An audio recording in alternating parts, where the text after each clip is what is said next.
So we're going to talk briefly about the NHS COVID-19 tracking app, track and trace, test and trace, and make sure I get that right, test and trace app that we worked with NHSX and the Department of Health on last year. I'll give a brief rundown of the history of the app, and then hand over to Steve and Dan to talk a bit more about the context of what we've done.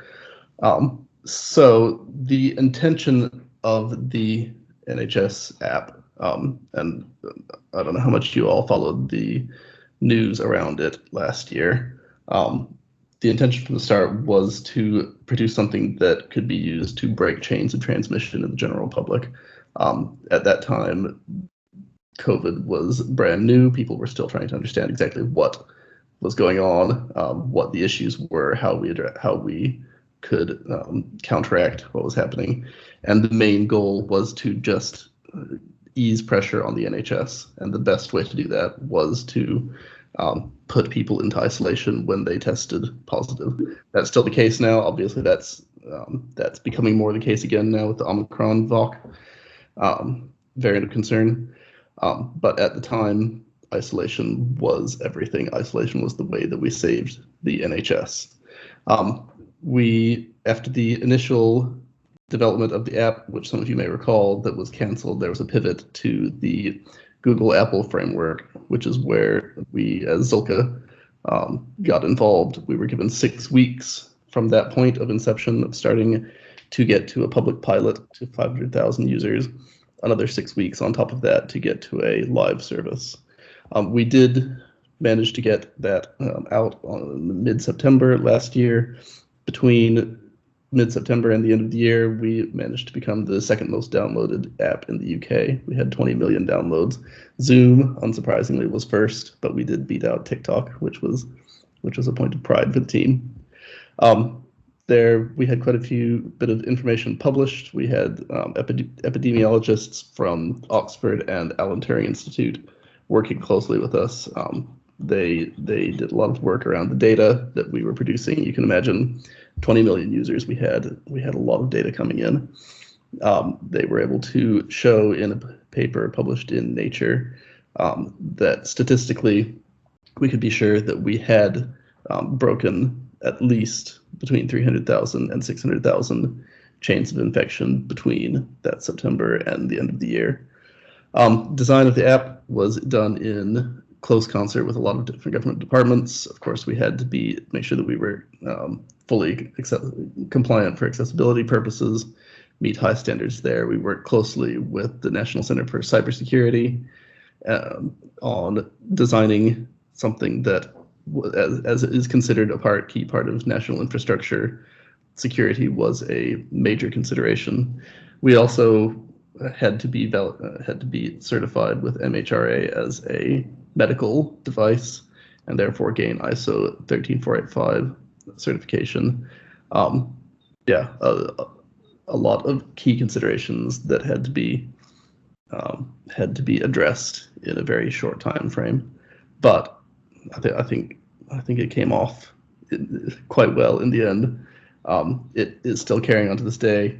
Things, I think, quieted down a bit over summer, as we all know, COVID generally, but yes, are picking up again significantly in these next few days. I'll hand over to you, Stephen. Thank you, Dan. So Dan's given a nice sort of intro orientation to the COVID app itself.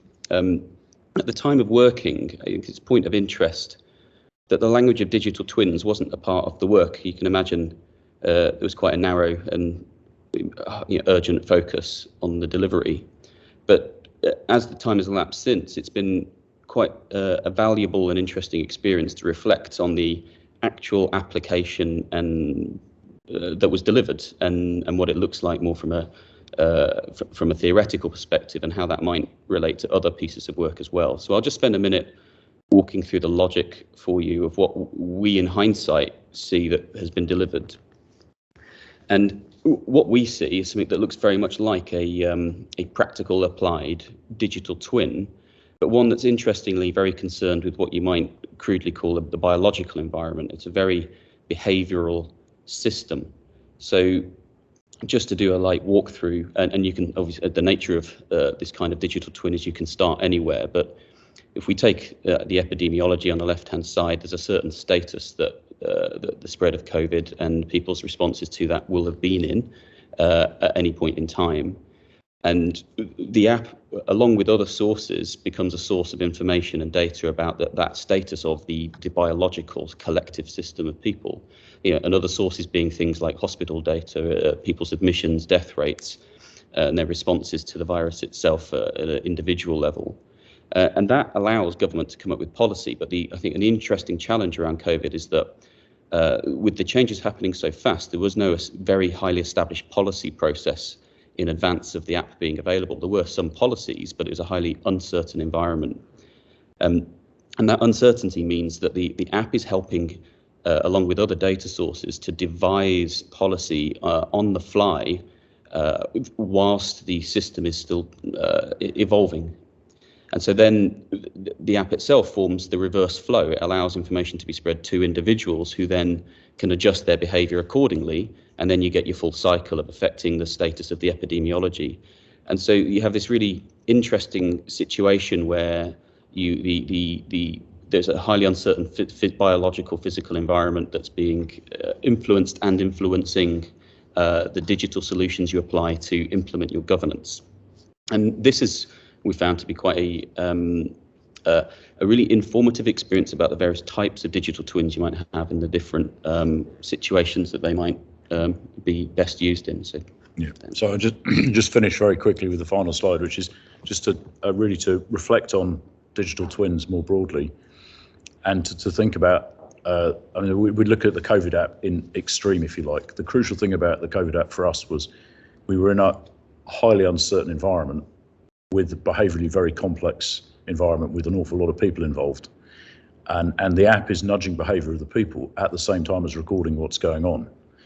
And so one of the things we're sort of positing here is suggesting is that a think about how do digital twins fit within, and yes, it's a good old 2x2, but you've got high system uncertainty as one axis, and then you've got behaviourally complex as the other axis.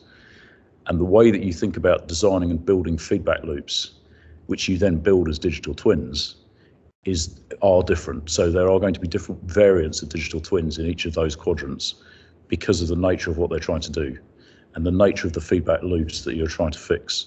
So we're just putting this out there as a sort of a balloon to say that we probably need to think about how digital twins are reflected in society based on the sorts of feedback loops we're trying to solve.